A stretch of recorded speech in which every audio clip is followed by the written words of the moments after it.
मैं दीपक वर्मा आपका स्वागत करता हूं हमारे YouTube channel replace point Jaipur में।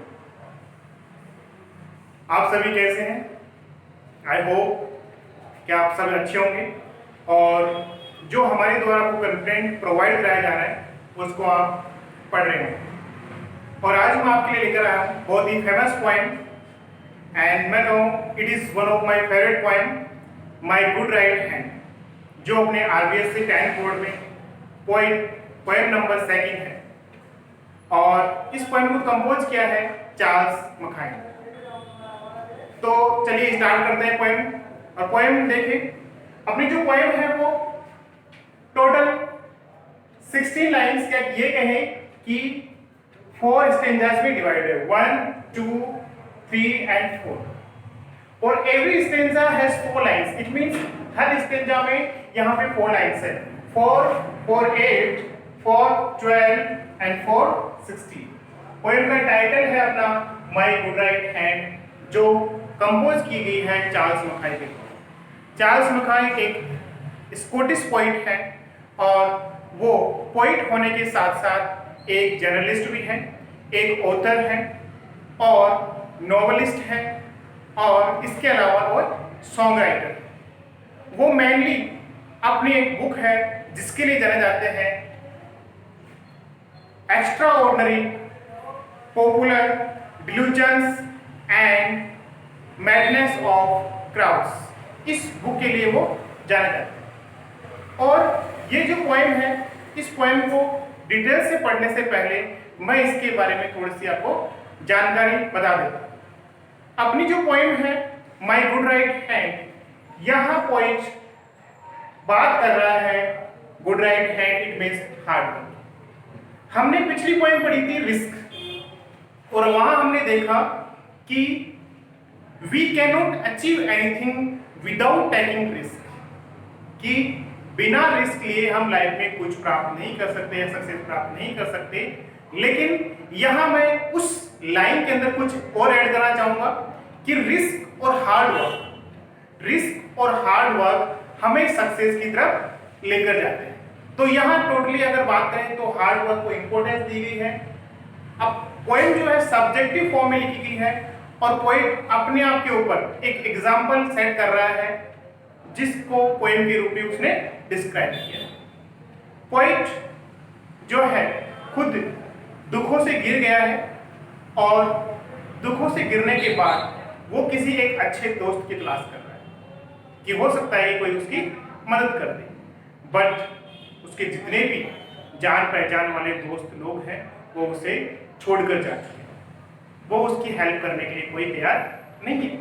तो पोइट रिजोल्व करता है, दृढ़ निश्चय करता है कि ऐसे लोगों को जाने दो और वो अपने हार्ड वर्क के ऊपर, या यूं कहें कि गुड राइट हैंड के ऊपर विश्वास करता है। और विश्वास करने से उसकी जो पुरानी पोजीशन है वो वापस लौट आती है, और वापस लौट आने पर उसकी जो सेल्फिश दोस्त थे वो उसके पास वापस आते हैं। लेकिन पोइट ऐसे लोगों को इग्नोर करता है और उसको अच्छी तरह से पता है कि ऐसे लोगों की कोई लाइफ में इंपॉर्टेंस नहीं है। तो यहाँ ये पोएम जो है मेनली पॉवर्टी के साथ में, जो पॉवर्टी थीम है उसके साथ जुड़ी हुई है, और कैसे हम हार्ड वर्क से सक्सेस को गेन कर सकते हैं। तो चलिए स्टार्ट करते हैं इसको लाइन टू लाइन। देखिए पोइट स्टार्ट करता है, I fell into grief and began to complain. It means poet अपने खुद को पर्सनल एलिमेंट को शामिल करते हुए, खुद को शामिल करते बोल रहा है आई फेल इनटू, मतलब अप्रूव की अचानक से बोल रहा है आई फेल इनटू, मैं गिर गया, ग्रीफ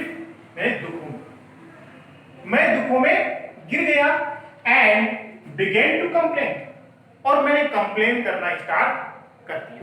कंप्लेन शिकायत करना, मतलब उसके साथ जो समस्याएं आई उसको उसने लोगों को बताना शुरू कर दिया। पोइट दुखों से गिर गया, अचानक से मैं कह रहा है कि पोइट दुखों से गिर गया, मतलब उसकी लाइफ में प्रॉब्लम आ चुकी है, और प्रॉब्लम आने के बाद उन प्रॉब्लम्स को बताना, दूसरे लोगों को बताना उसने शुरू कर दिया, कंप्लेंट शिकायत करना स्टार्ट कर दिया। I looked for a friend but I sought him in vain. अब जब प्रॉब्लम आई तो पोइट ने क्या किया, आई लुक्ड फॉर मतलब तलाश करना, तलाश करना। मैंने तलाश की, search for a friend, it means मैंने एक दोस्त की तलाश की, but I sought him in vain, लेकिन आई साउट, मैंने साउट यानी खोज की, जो तलाश की, हिम उसे, इन वैन बेकार के लिए, बेकार, मतलब उसकी जो खोज थी वो क्या रही, बेकार रही। कहने का मतलब यह है कि उसे एक अच्छे दोस्त की जरूरत थी, वो उसे दोस्त नहीं मिला। देखिए स्टार्ट की 2 लाइन्स के अंदर देखिए कि पोएट के सामने समस्याएं आ चुकी है और उन समस्याओं को लोगों को बता रहा है, और ऐसी स्थिति में दुखों से बाहर आने के लिए वो क्या कर रहा है, एक अच्छे दोस्त की तलाश कर रहा है, लेकिन उसकी दोस्त की जो खोज थी वो क्या रही, यूजलेस, इन वेन रही, बेकार, उसे कोई अच्छा दोस्त नहीं मिला। आगे देखें, companions were Sai and acquaintances were cold, they gave me good council but I did there गोल। देखिए थर्ड लाइन में कंपेनियंस वर साई, कंपेनियन मतलब साथी लोग, उसके जो साथी लोग थे वर साई, वो क्या रहे थे, शर्मा रहे थे। देखिए कंपेनियंस साथी, वर साई मतलब शर्मा रहे, एंड एक्वेंटेंसेस परिचित व्यक्ति, फैमिलियर, नॉन पर्सन, कोल्ड मतलब ऐसे ठंडा होता है, लेकिन यहाँ पे देखें उदासीन, मतलब उनको लाइफ, पोएट की लाइफ से कोई लेना देना नहीं था, उन्होंने किसी प्रकार का कोई रिएक्शन नहीं दिया। देखिए पोएट, जब पोएट दुखों से गिर गया तो उसने दोस्त की तलाश की, लेकिन उसके दोस्त की तलाश बेकार है। यहाँ पे उसने उसके जितने भी जो साथी और परिचित लोग थे वो क्या थे, बिल्कुल उदास थे, उनसे कोई लेना देना उनको नहीं था, उदास और शर्मा रहे थे, मतलब पोएट से बात करने के लिए वो तैयार नहीं थे। They gave me good council, अब देखो दे यहाँ पे आया है उसके दोस्तों के लिए और परिचित लोगों के लिए, ये उन्होंने दिया मी, मुझे, गुड काउंसिल, काउंसिल मतलब सलाह, एडवाइस, उन्होंने मुझे सलाह दी, अच्छे सलाह दी, बट ड्रीडेड देयर गोल्ड, ड्रीडेड मतलब हिम्मत करना, साहस करना, देयर गोल्ड, यहाँ पे ये फ्रेज वर्ब है, इसमें ड्रीडेड देयर गोल्ड की बात करें तो ये होगा ड्रीडेड देयर गोल्ड, मतलब उन्होंने पैसा देने की हिम्मत नहीं की। अब पोएट को एक्चुअल जो नीड थी वो किसकी थी, पैसे की, लेकिन वो लोग पैसा देने से बच गए, उधार देने से बच गए। यहाँ पे देखिए पोएट दुखों से गिर गया है, उसने एक दोस्त की तलाश की, लेकिन उसके दोस्त की तलाश बेकार है, क्योंकि उसके साथी लोग और परिचित लोग जो थे वो बिल्कुल उदासीन थे, और उन लोगों ने अच्छी अच्छी सलाह तो दी, बट उन्होंने पैसे देने की हिम्मत नहीं की, मतलब सहानुभूति, लिप सहानुभूति दी क्यों। तो फर्स्ट स्टेंजा अपना क्लियर हुआ। सेकंड स्टेंजा देखिए, let them go I exclaimed, I have a friend at my side to lift me, aid me, whatever betide, to trust to the world is to build on the sand, I will trust but in heaven and my good right। देखिए second stanza में क्या कर रहा है, late them गो, अब यहाँ पे let them, ये देम वर्ड जो है देव उन लोगों के लिए आया है जो उसे क्या कर रहे थे, उदासीन थे, उसकी मदद करने के लिए तैयार नहीं थे। तो लेट देम गो, उनको जाने दो, एक्सक्लेम, मतलब कोई जोर देकर कह रहा है, जोर से कह रहा है, अपनी बात पे कह रहा है कि ऐसे लोगों को जाने दो जो मेरी मदद करने के लिए तैयार नहीं है। लेट देम गो, उनको जाने दो, एक्सक्लेम, मैंने जोर से कहा, आई have a friend at my side, क्योंकि पोएट कहता है कि ऐसे लोगों को जाने दो, because I have a friend, मेरे पास एक दोस्त है, एट माय साइड, मेरी तरफ, because I have a friend that will help me in future and present to lift me, मुझे क्या करने के लिए, लिफ्ट, ऊपर उठाने के लिए, मतलब पोएट जो है अपनी सिचुएशन से, परिस्थिति से नीचे गिर गया है या उसकी शायद लाइफ में प्रॉब्लम आ चुकी है, तो उन प्रॉब्लम को दूर करने के लिए, मेरे पास उठाने के लिए, ऊपर उठाने के लिए, एड मी, एड मतलब हेल्प, मदद करने के लिए, व्हाटएवर, जो कुछ भी, बिटाइड, व्हाटएवर बिटाइड मतलब जो कुछ भी परिस्थितियां हो, पोएट कहता है कि ऐसे लोगों को जाने दो, क्योंकि मेरे पास एक दोस्त है जो मुझे ऊपर उठाता है, मदद करता है, चाहे जो भी परिस्थितियां हो। व्हाट एवर बीटेड मतलब जो भी परिस्थितियां हो उन परिस्थितियों से ऊपर उठाने के लिए मेरे पास एक दोस्त है। टू ट्रस्ट, अब यहाँ पे पॉइंट आगे बात कर रहा है to trust to the world, to trust and विश्वास करना टू द वर्ल्ड, इस संसार के ऊपर, इस संसार के ऊपर विश्वास करना, इस टू बिल्ड बनाना है ऑन द सैंड, इस संसार पर विश्वास करना क्या है, to is to build on the sand, मिट्टी का कुछ बनाना, और मिट्टी का कुछ बनाने से मतलब है टू बिल्ड है कुछ भी निर्माण करना ऑन द सैंड, मिट्टी के ऊपर, कि मिट्टी पे अगर कुछ भी बनाना, इट मींस कुछ ऐसी चीजें जिनका कोई बेस नहीं है, क्योंकि मिट्टी के ऊपर कुछ भी बनाएंगे आप, मिट्टी का कुछ भी बनाएंगे तो परमानेंट नहीं रहेगा, वो क्या रहेगा, जल्दी से उसके अंदर कोई ना कोई डिफेक्ट आ जाएगा, प्रॉब्लम आ जाएगी। तो यहाँ पे पोइट ने हमें बताया है कि जैसे मिट्टी के महल बनाना, और मिट्टी के महल क्या होते हैं कि वो हर मौसम में स्थायी नहीं रह सकते, वो शॉर्ट टाइम होते हैं।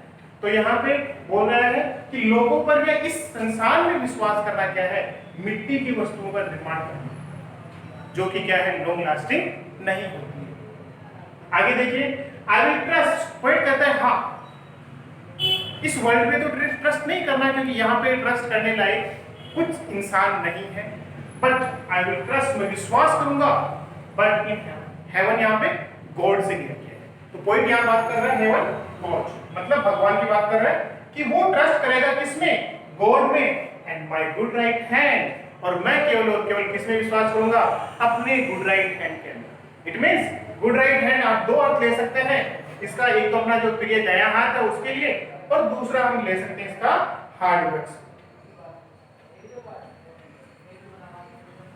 कि पॉइंट दो चीजों में विश्वास करें, और वो तो दो चीजें कौन कौन सी है, एक तो गॉड और दूसरी हार्ड वर्क, और इन दोनों में से विश्वास करने से वो एक अच्छी लाइफ को प्राप्त कर सकता है, सक्सेस अचीव कर सकता है। तो सेकंड स्टैंजा में हमने क्या देखा कि पॉइंट कहता है कि ऐसे लोग जो मुझे छोड़कर जा चुके हैं या फिर मेरी मदद करने के लिए तैयार नहीं है, उन लोगों को जाने दो, क्योंकि मेरे पास एक दोस्त है जो मेरी मदद करता है और मुझे ऊपर उठाता है, चाहे जो भी परिस्थितियां हो। मैं इस संसार पर विश्वास करने का मतलब है कि मिट्टी की वस्तुएं बनाना, मिट्टी के महल बनाना, और मैं केवल एक ही चीज पे विश्वास करूंगा, वो है गॉड, और सेकंड थिंग है on my good right. It means, तो आई होप अपने जो दो स्टेंजा है वो आपको समझ में आए होंगे। अब बढ़ते हैं हम तीसरे स्टेंजा। तीसरे स्टेंजा देखिए, my grace revolve in my fortunes despite and my hand was as strong as my spirit was light. It raised me from sorrow, it saved me from pain, it fed me and clad me again and again. My grace, grace का मतलब होता है साहस, हिम्मत।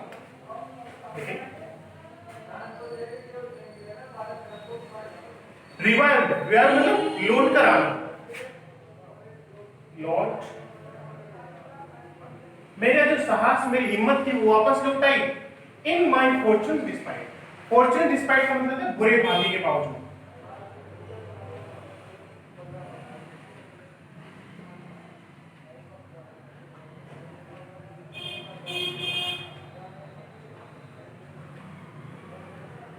तो point कह रहा है कि माई क्रेज, मेरा जो हिम्मत थी, मेरा साहस था, वो वापस लौट आया कब, इन माई फॉर्चून डिस्पाइट, इस मेरी बुरे भाग्य के बावजूद मेरे जो साहस था वो वापस लौटा है। किस कारण से, क्योंकि उसने दो चीजों पर विश्वास किया, गॉड के ऊपर और अपने हार्ड वर्क के ऊपर। क्योंकि हार्ड वर्क से हम किसी भी बड़ी से बड़ी प्रॉब्लम को क्या कर सकते हैं, ओवरकम कर सकते हैं, उसके ऊपर जीना सीख सकते हैं। And my hand was as strong as my spirit was light. और अब देखें, माई हैंड, मेरा हाथ इतना मजबूत था, और एज स्ट्रॉन्ग, इतना मजबूत था, एज माई स्पिरिट, जैसे मेरी आत्मा थी, वॉज लाइट। लाइट मतलब प्रकाशित। ठीक, तो यहाँ पे अब पोएट की हिम्मत, साहस लौट आया, और उसके हाथ क्या हुए, स्ट्रॉन्ग हो गए, और उसकी आत्मा भी क्या हुई, प्रकाशवान। यहाँ पे कहने का मतलब यह है कि पोएट अब फिजिकली और मेंटली रूप से क्या हो चुका है, स्ट्रॉन्ग हो चुका है। यहाँ पे सिंगली का यूज किया जाए, एज का यूज करके देख सकते हैं। पोएट जो है अब फिजिकली और मेंटली रूप से स्ट्रॉन्ग हो चुका है, क्योंकि अब उसने गॉड और गुड राइट हैंड के ऊपर या हार्ड वर्क पे बिलीव किया है, इसलिए अब दूसरे लोगों की जरूरत नहीं है, वो स्ट्रॉन्ग हो चुका है। It rest me from sorrow, it यहाँ पे इट है हार्ड वर्क के लिए, या यूं कह सकते हैं माय गुड राइट हैंड के लिए। इट रेस्ट मी, इसने मुझे रेस्ट में ऊपर उठाना, फ्रॉम सोरो, दुख से। इट सेव्ड मी, सेव बचाया, इसने मुझे बचाया, फ्रॉम पैन, दर्द से। इट फेड मी, फिर यहाँ पे इट का यूज है, फीड में फेड खाना खिलाना।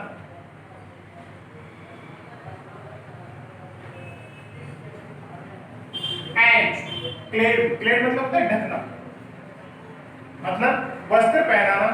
अगेन एंड अगेन, ऐसा इसने एक बार नहीं, बार बार जब जब मेरे पास में समस्या आई तो उसने ऐसा काम किया। देखिए इसकी बात कर रहे हैं, माय गुड राइट हैंड कहते हैं या फिर हार्ड वर्क कहते हैं। तो हार्ड वर्क ने रेस्ट मी, उसने मुझे उठाया, फ्रॉम सोरो, दुख से, and it saved me from pan, इसने मुझे दर्द से बचाया। इट फेड मी, उसने मुझे खाना खिलाया, एंड क्लेड मी, मुझे ढकना, मतलब मुझे आवाज रहने के लिए सेंटर दिया, आवाज दिया। अगेन एंड अगेन, और उसने ऐसा बार बार किया। इट मींस पॉइंट के पास जब जब समस्या आए तो उसने एक ही चीज के ऊपर भरोसा किया, वो था हार्ड वर्क, और उसने हमेशा उसकी मदद की, वो हमेशा उसके साथ में रहा।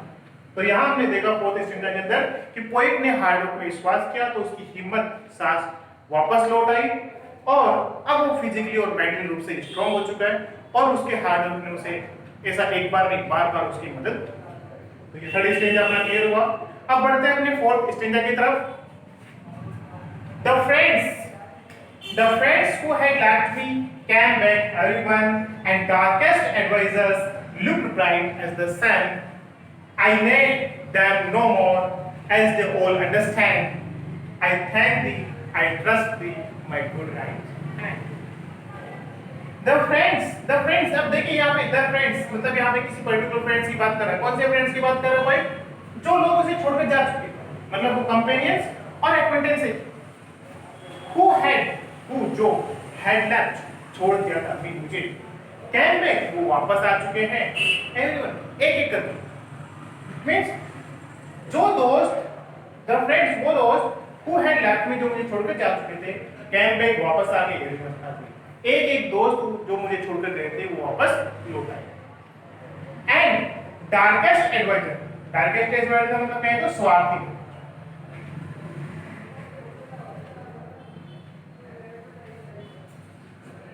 जो स्वार्थी जो एडवाइजर थे, मतलब सलाह देने वाले थे, लुक्ड ब्राइट, वो बहुत ज्यादा क्या दिख रहे थे? ब्राइट दिख रहे थे। ब्राइट मतलब हैप्पी दिख रहे थे, खुश दिख रहे थे। एज द सन, सूरज के समान। जैसे जो सूरज होता है वो अपनी फुल टाइम के अंदर, जैसे मिड डे के अंदर बहुत तेजी के साथ चमकता है, तो ये जो लोग थे स्वार्थी, जो लोग थे वो क्या कर रहे थे? बहुत खुश नजर आ रहे थे। अब खुश नजर आने का कारण क्या था?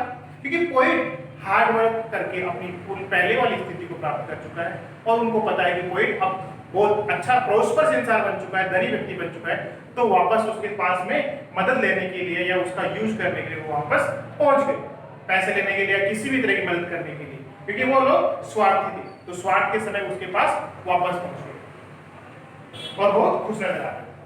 आई need them no more, but poet कहता है, अब उसे सारी बात समझ में आ चुकी है।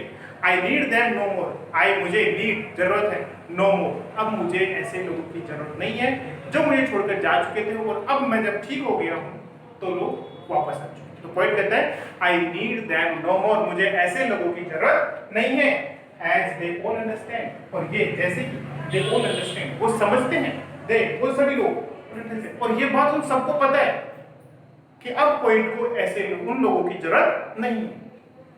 आई थैंक, तो लास्ट में पॉइंट कहता है आई थैंक दी मतलब यू, और यू बात कर रहा हो गुड राइट हैंड, मैं तुम्हें धन्यवाद देता हूं, आई ट्रस्ट दी मैं तुम्हारे ऊपर विश्वास करता हूं, माय गुड राइट हैंड मेरे प्रिय दाएं हाथ, या फिर हार्ड वर्क ले कह सकते हैं कि कोई अपने हार्ड वर्क को थैंक यू कहता है, गुड राइट हैंड को थैंक यू कहता है और उसी में विश्वास करता है। इसके साथ अपनी पॉइंट कंप्लीट। तो पॉइंट यहाँ पे इंपोर्टेंस ऑफ हार्ड वर्क की बात कर रहा है, और यहाँ पे हार्ड वर्क का जो रिप्रेजेंट है वो है, sorry my good right hand का जो रिप्रेजेंट है वो हार्ड वर्क है, और दूसरा अर्थ हम ले सकते हैं गोल्स। अब पोएम में देखें कैरेक्टरिस्टिक्स की बात करते हैं, तो राइम स्कीम की बात करते हैं। पोएम के अंदर जो राइम स्कीम है वो है ए बी, मतलब पहले स्टेंजा के अंदर ए बी, तीसरे में सी सी डी डी। तो first A B B C C D D. और थर्ड स्टेज की बात करें E E F F. Fourth में जी जी जी एच। इस तरह अपनी जो 16 लाइन की पोएम थी वो उसमें राइम स्कीम डाला। और मेन जो थीम है वो पॉवर्टी के साथ साथ में हार्डवर्क की इंपॉर्टेंस बात कर रहा है। इस तरह अपनी पोएम कंप्लीट हुई। अगर इस पोएम में कोई भी क्वेरी लगे आपको, और या फिर आपकी पोएम हमारी पोएम आपको कैसी लगी, इसके बारे में कमेंट करके जरूर बताएं। Thank you very much and keep watching.